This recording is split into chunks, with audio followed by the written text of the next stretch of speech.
The first impression is an essential part of making successful dentures. This is how I take an impression, first impression, for all my NHS patients. First or second impressions on the morning just before the lab is going to collect any work, so that you have no storage problems with alginate. When I choose a special tray, I always try it in the mouth first. If there's a doubt, I always choose a tray that is slightly larger than is necessary. I check the extension of the trays. Where you have edentulous areas or the tray appears to be short of necessary areas, I extend the tray using tray border wax. This is how I do it. Choosing a special tray. You can see from the size of the lower jaw the approximate size of tray you need. I always, if in doubt, use a larger tray. Open. The small tray is obviously underextended. The larger tray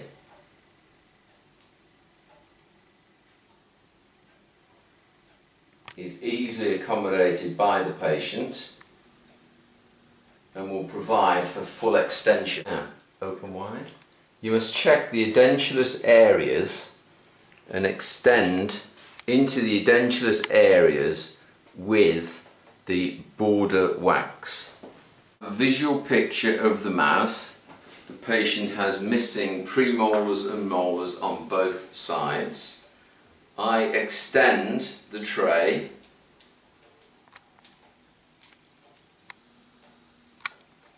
into the retromolar areas, buccally and lingually approximating to the premolar and molar areas.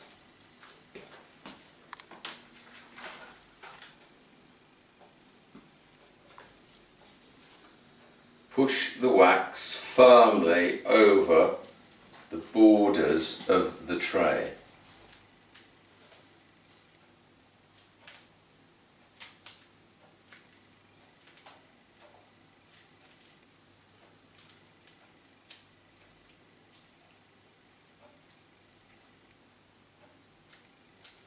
You can thicken up the wax in the edentulous areas.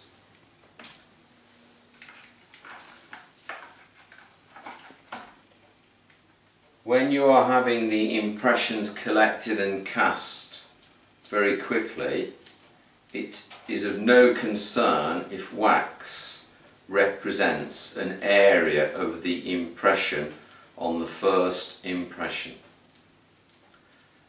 Try the tray back into the patient's mouth.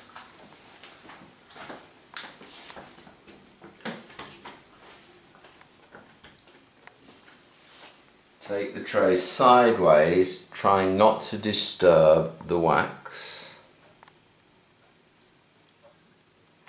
Place the tray, ask the patient to lift their tongue up, and then just mould the wax into the cheek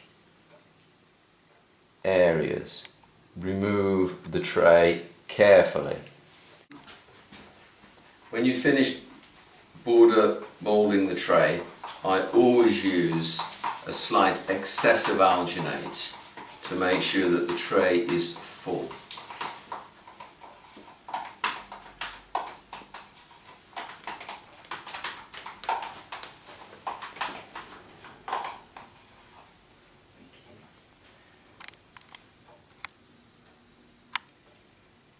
Carefully load the tray to avoid disturbing.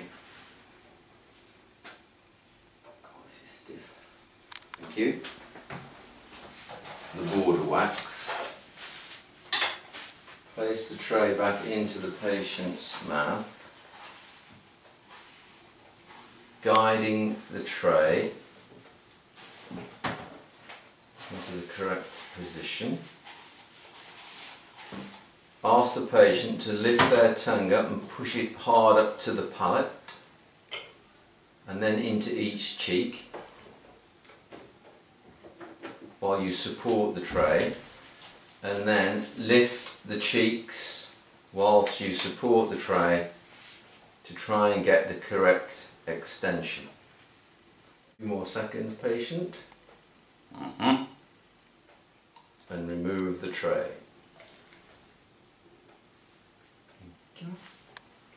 Oh, no, rinse. No, This side, no, it's left-handed. This is the impression removed from the mouth.